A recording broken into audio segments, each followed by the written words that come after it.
मेरे घर में आके मेरे पास एमएलसी बनने के लिए बैठा करते थे 1999 ये बात है, ये पर्सनल ये आप व्यक्तिगत आक्षेप नहीं करेंगे इस तरीके से ये मुझे बताएंगे। ये इनको बात करने के तरीका नहीं, इनको बात करने की तमीज नहीं। मानी कीर्ति आजाद जी, यह भारतीय जनता पार्टी के संस्कार हैं। ये भारतीय जनता पार्टी के संस्कार हैं जिनको बात करने का तमीज नहीं। आप अपने से बड़ों से कैसी बात की जाती है इनको ये नहीं मालूम। सदन में किस तरीके से बात की जाती है इनको ये नहीं मालूम। ये तुम करके बात कर रहे हैं, मैं इनसे आप करके बात कर रहा हूं। लेकिन धारा में ये लिखा हुआ है कि किसी एक रंग का पर आप स्कूल को अगर आप रंगेंगे या अस्पताल को रंगेंगे तभी आपको पैसा मिलेगा।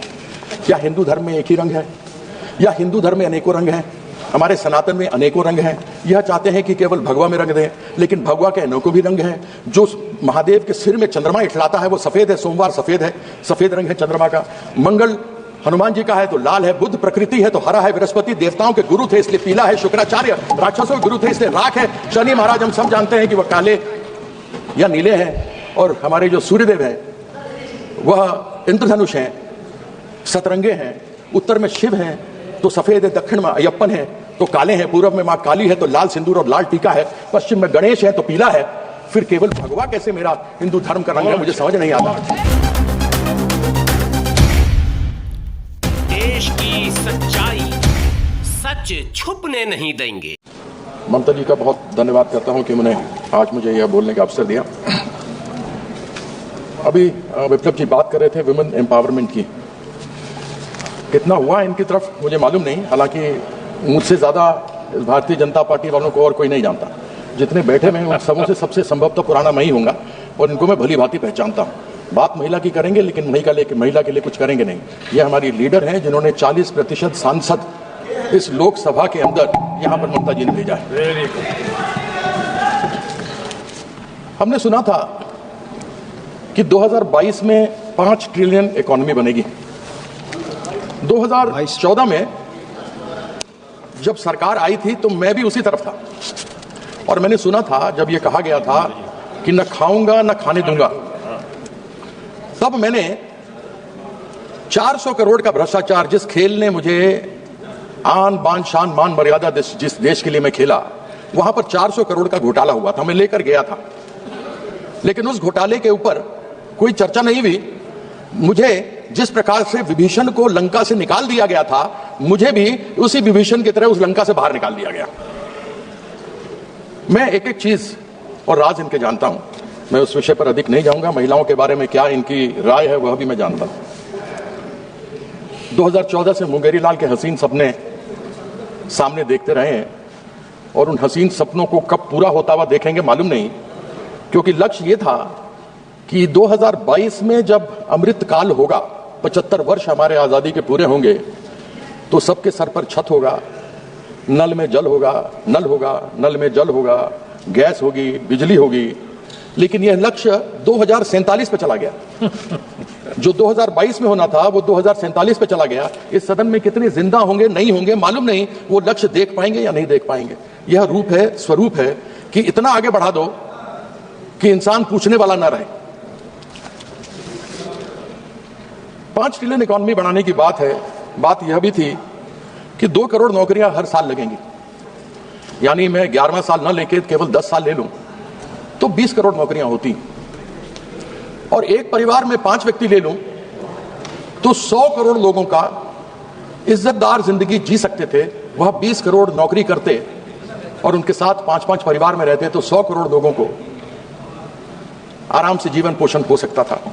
लेकिन बार बार सुनने को यही मिलता है कि मोदी जी 80 करोड़ लोगों को 5 किलो राशन दे रहे हैं, 25 करोड़ लोगों को अभी गरीबी रेखा से निकाला गया, यानी कि 105 करोड़ थे गरीबी रेखा के नीचे। मैं ये कहना चाहता हूं, पैसा किसका है? जो राशन आ रहा है वो पैसा किसका है? वह पैसा उन लोग 2% लोगों का है 140 में से जो इनकम टैक्स देते हैं। कम से कम उन इनकम टैक्स वालों को तो धन्यवाद कर दीजिए कि आपके द्वारा जो कर लिया जा रहा है उसके माध्यम से 80 करोड़ लोगों को अनाज मिल रहा है। लेकिन वो नहीं करेंगे, बात करेंगे मोदी जी की। कभी भी देश में जो लोग हैं उनको कभी धन्यवाद किया जाए सो नहीं होगा। 5 ट्रिलियन इकोनॉमी की बात होती है पूंजीपतियों के 14 लाख करोड़ कर्जा को माफ कर दिया जाता है, माफ कर देते हैं। उनको 20% टैक्स लगता है, हमको 30% टैक्स लगता है। और जब हमको 30% टैक्स लगता है तो अगर 36 लाख रुपया कोई महीने में कमाता हो, उसका अगर 30% टैक्स आप पूरा साल का लगा लें तो 10 लाख रुपया उसका चला गया, यानी 3.25 महीने का टैक्स गया। उसके ऊपर जीएसटी लगा ली तो 1.5 महीने का जीएसटी भी 18% खाने पीने सब पर लगा हुआ है, वो चला गया। मतलब 5 महीने का उसकी आमदनी जो है वो टैक्स में चली जाती है। पूंजीपतियों को 14 लाख करोड़ रुपया माफ कर दिया जाता है। लेकिन यही किसान जो यहां आकर सीमाओं पर 700 लोग मारे गए, जिनकी शहादत हुई, वह जब अपनी मांग करने के लिए आते हैं तो उनसे पूछा नहीं जाता। यदि वह लोन पर ट्रैक्टर लेता है और अगर एक ईएमआई नहीं भरता है तो बैंक वाले आकर उसके यहां से उसका ट्रैक्टर छीन कर लेकर चले जाते हैं और वो किसान बेचारा असहाय रह जाता है और अपनी लोन की पूर्ति नहीं कर पाता। जो गरीब आदमी लोन पर मोटरसाइकिल खरीदता है और हमारे घर में आकर के लोगों के यहां खाना बांटता है, आप लोग मंगाते होंगे, आप लोग भी स्विगी से, जोमेटो से, ब्लिंकिट से, वह बेचारा अगर ईएमआई नहीं दे पाता तो आप उसका मोटरसाइकिल जब्त कर लेते हैं, उसके रोजगार का जरिया खत्म, उसका परिवार फिर भूखों मरता है। यह गरीब लोगों के साथ इन लोगों की इस प्रकार की प्रथा है। 30% टैक्स, 2 करोड़ लोग, 2% यानी 2.8 करोड़ लोग, 140 करोड़ लोग में 2% लोग इनकम टैक्स देते हैं, यानी 2.8 समझिए 3 करोड़ लोग देते होंगे, 3.5 करोड़ देते होंगे, 4 करोड़ देते होंगे। वह उनको 30% में आप 12 लाख की छूट देते हैं। लेकिन एक गरीब आदमी जिसको आप 80 करोड़ लोगों को जो 5 किलो अनाज देते हैं, उसको तो न तेल मिलता है, न मसाला मिलता है, न उसके पास गैस खरीदने की क्षमता है, वो बेचारा क्या करे। ऐसे में जीएसटी पर तेल हो, साबुन हो, घी हो, पनीर हो, दूध हो, आटा हो, चावल हो, सब पर आपने जीएसटी लगाया हुआ है। और वो जीएसटी चाहे पूंजीपति हो, चाहे मध्यम वर्ग का आदमी हो, चाहे गरीब आदमी हो, सबको बराबर से देते हैं। अगर डायरेक्ट टैक्स जिसमें फायदा केवल वह 2% लोगों को हुआ जो इनकम टैक्स दे रहे हैं, अगर इनडायरेक्ट टैक्स में यानी जीएसटी में यदि कमी की जाए तो फिर सब 140 करोड़ लोगों को फायदा हो सकता है, उनके खरीदने की क्षमता बढ़ सकती है। लेकिन वो सोचेंगे नहीं। मैंने एक बार पूछा था, यहां राज्य मंत्री जी बैठे हैं, इनसे मैंने कहा था कि आप क्या करते हैं, जीएसटी में कमी क्यों नहीं लेकर के आते हैं? तो मुझसे खड़े होकर इन्होंने जवाब दिया कि पश्चिम बंगाल का भी नाम जीएसटी में है।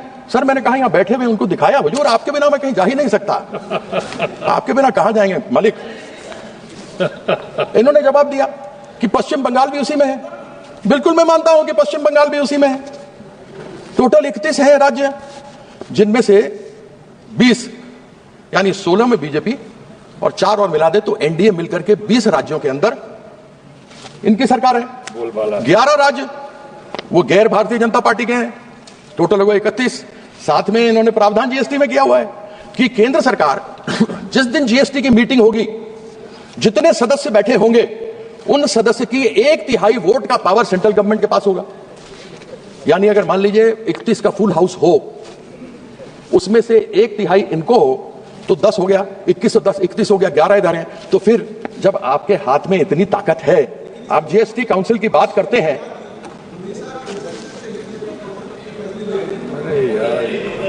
सभापति महोदय यही तो कह रहा हूं, आपने बिल्कुल सही बात कही, आपने कील के माथे पे मारा है डंका, बिल्कुल ठीक कहते हैं, you hit the nail on the head sir. 31 लोग इनके हैं, अगर इनके वोट में 10 मिला लूं तो 21 इनके राज्य, 20 इनके राज्य, 10 उसके ऊपर 31 लोग आए हैं, वो 30, 11 विपक्ष के, तो 30 लोग बैठे हुए हैं। तो फिर तेल, घी, पनीर, दूध, आटा, चावल और तो ये कम कर सकते हैं क्योंकि इन्हीं की मेजोरिटी है। जीएसटी काउंसिल में तो इनको मेजोरिटी बनानी, किसी और को थोड़ा बनानी है। तो आपने जो कहा मैंने सही कहा ना अध्यक्ष महोदय, सभापति महोदय, है ना, कंसेंसस, कंसेंसस, आपने जो कहा वही फैक्ट मैंने कही आपके सामने। एक बार हमने सुना प्याज की बात, हमने सुना कि माननीय वित्त मंत्री महोदया ने कहा कि उनसे पूछा गया कि प्याज के दाम बहुत बढ़ गए हैं। उन्होंने कहा मैं प्याज खाती नहीं इसलिए मुझे दाम मालूम नहीं। सभापति महोदय, पेट्रोल और डीजल तो हम लोग भी नहीं खाते, लेकिन दाम तो मालूम है। Petrol diesel, yes, no we don't eat petrol diesel like she doesn't eat onions, but yet we know the price.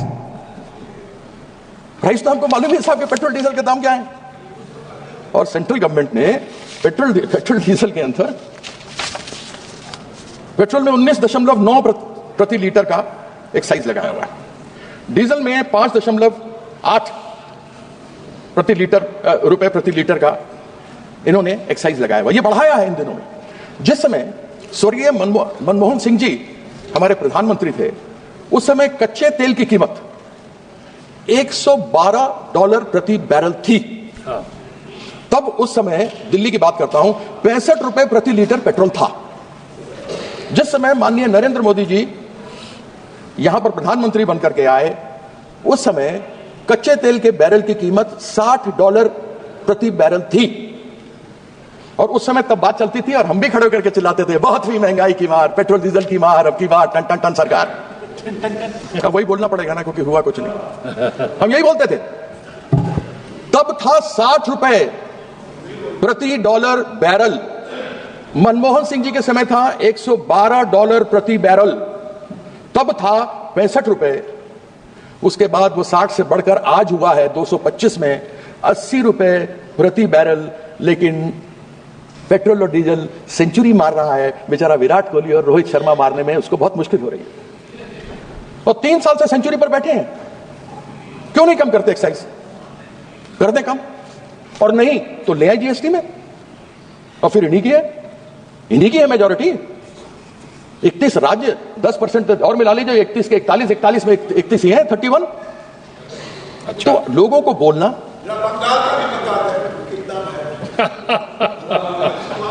अध्यक्ष, इनका जवाब दे दूं आप कहें तो? दे दीजिए। सबसे कम दाम अगर पेट्रोल और डीजल के कहीं किसी राज्य में है तो वो पश्चिम बंगाल के अंदर जाइए, गिरिराज जी अपने बिहार से भर के आइए। माननीय मंत्री जी ने खड़े होकर आपसे कोई जवाब नहीं पूछा, इसलिए आप अपनी बात करें। अरे यह मेरे घर में आके मेरे पास एमएलसी बनने के लिए बैठा करते थे 1999। ये बात है, ये पर्सनल है। ये आप व्यक्तिगत आक्षेप नहीं करेंगे इस तरीके से। ये मुझे बताएंगे। ये इनको बात करने के तरीका नहीं, इनको बात करने की तमीज नहीं। माननीय कीर्ति आजाद, यह भारतीय जनता पार्टी के संस्कार है। ये भारतीय जनता पार्टी के संस्कार है। जिनको बात करने का तमीज नहीं, अपने से बड़ों से कैसी बात की जाती है इनको ये नहीं मालूम। सदन में किस तरीके से बात की जाती है इनको ये नहीं मालूम। ये तुम करके बात कर रहे हैं, मैं इनसे आप करके बात कर रहा हूँ। लेकिन आजाद जी नहीं कर सकते। इनका भगवान कुछ नहीं कर सकता। माननीय मंत्री बैठिए। इनका कुछ नहीं कर सकता। माननीय मंत्री ठीक है, ये देखिए आप करके बोलते हैं। माननीय कीर्ति आजाद जी, मैं आपसे बात कर रहा हूं। बहुत वरिष्ठ हैं। ये आपसे बात फिर वही बात आप कर रहे हैं। ये रिकॉर्ड में नहीं जाएगा। ये रिकॉर्ड में देखिए, आया था। आप बैठ जाए। माननीय मंत्री जी आप बैठ जाए। माननीय मंत्री, ये आप बिल्कुल सब रिकॉर्ड में जाएगा। इस तरह के आक्षेप आपसे अपेक्षा नहीं है। माननीय कीर्ति आजाद जी, इस तरह का आक्षेप बोलेगा तो मैं आप किसी माननीय सदस्य के ऊपर नहीं, आप बजट पे बोलिए। देखिए माननीय कीर्ति आजाद जी, आप बजट पे बोले। आप इस तरीके की बात किसी के ऊपर व्यक्तिगत आप सुन रहे हैं? आप सुन रहे हैं क्या बोल रहे हैं? आप उनका रिकॉर्ड में नहीं जा रहा है। उनका रिकॉर्ड में नहीं जा रहा है। आप क्यों संज्ञान ले रहे हैं? रिकॉर्ड में नहीं जा रहा, आप संज्ञान मत लीजिए। आपको क्यों करते हैं? नहीं, आप बैठे रहिए। आप चुप रहे। आप कीर्ति आजाद जी को मैंने सभापति जी 1.7 करोड़ रुपया जो पश्चिम बंगाल का बकाया है, वह 1922 से पश्चिम बंगाल को नहीं दिया गया, जिसमें एक जीएसटी है। 2022 से नहीं दिया गया। 2022 से क्षमा कीजिएगा, 2022 से नहीं दिया गया। रिपीट कर दो फिर से। कितना पैसा? 1,70,000 करोड़ रुपया जो पश्चिम बंगाल का हिस्सा है, 2022 से पश्चिम बंगाल को नहीं दिया गया। उसमें हिस्सा जीएसटी का भी है। जीएसटी फेडरल इकोनॉमी है, तो फेडरल जीएसटी तो आना चाहिए। आपने आवास का पैसा नहीं दिया, वो पश्चिम बंगाल की नेत्री ममता बंदोपाध्याय ने लोगों को आवास को दिया। इन्होंने स्कूलों के लिए नहीं दिया, सर्व शिक्षा अभियान के लिए नहीं दिया, वह भी पश्चिम बंगाल की नेत्री ममता बंदोपाध्याय ने अपने बजट से दिया। घर नहीं मिले, उसका भी बजट पश्चिम बंगाल की नेत्री ने दिया। इन्होंने आपत्तियां उठाई, आपत्तियों का जवाब दिया गया, यूटिलाइजेशन सर्टिफिकेट दिया गया, सब कुछ हो गया। जीएसटी काउंसिल में बैठक हुई। जीएसटी काउंसिल में बैठक हुई, हेल्थ यानी स्वास्थ्य को लेकर सब बातें हुई। उसमें हमारे स्वास्थ्य साथी जो ममता बंदोपाध्याय की सरकार वहां चलाती है, उसको सबसे बढ़िया कहा गया। वह स्वास्थ्य साथी जो महिला, सबसे बड़ी महिला एक परिवार में होती है, उनके नाम से एक कार्ड होता है, और प्राइवेट हो या पब्लिक हो, महिला, उनके पति, उनके माँ बाप, उनके सास ससुर, उनके बच्चे सभी किसी भी निकटतम अस्पताल में जा सकते हैं, उपचार करा सकते हैं और डायरेक्टली सरकार की तरफ से पैसा वहां पर हॉस्पिटल में दिया जाता है, इंक्लूडिंग प्राइवेट हॉस्पिटल। लेकिन हमारे जो यहां से मिलता है उसमें अनेकों मानक हैं, छत है तो नहीं मिल सकता, मोटरसाइकिल है तो नहीं मिल सकता, साइकिल है तो नहीं मिलेगा, और 2011 के सेंसस से है, यहां पर सभी को मिलता है। कृपया संक्षिप्त करें, 15 मिनट हो गया जी, मैं खत्म बात कर रहे हैं भाई।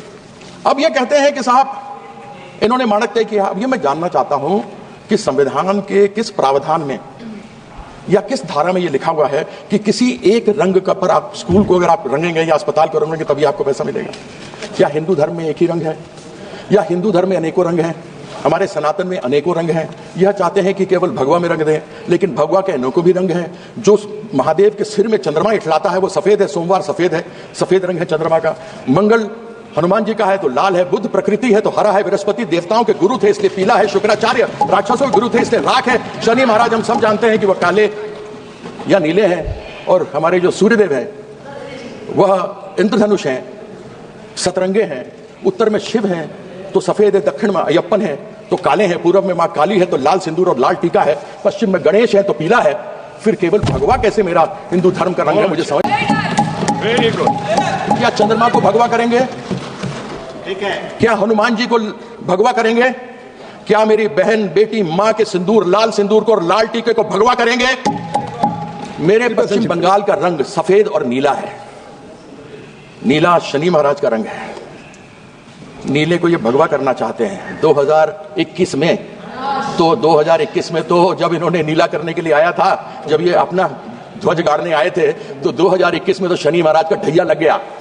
इस बार जो आएंगे ना 2026 में, इस बार 7.5 लगने वाला है। इस चीज आप एक सदस्य को और बोलना, मैं आप एक सदस्य को और बोलना करता हूँ। बहुत बहुत धन्यवाद। समय बोलने को बहुत कुछ था लेकिन मेरे भाई साहब ने समय ले लिया, इस कारण से मुझे अपना वक्तव्य को छोटा करना पड़ रहा। मैं आपका धन्यवाद करता हूँ। धन्यवाद।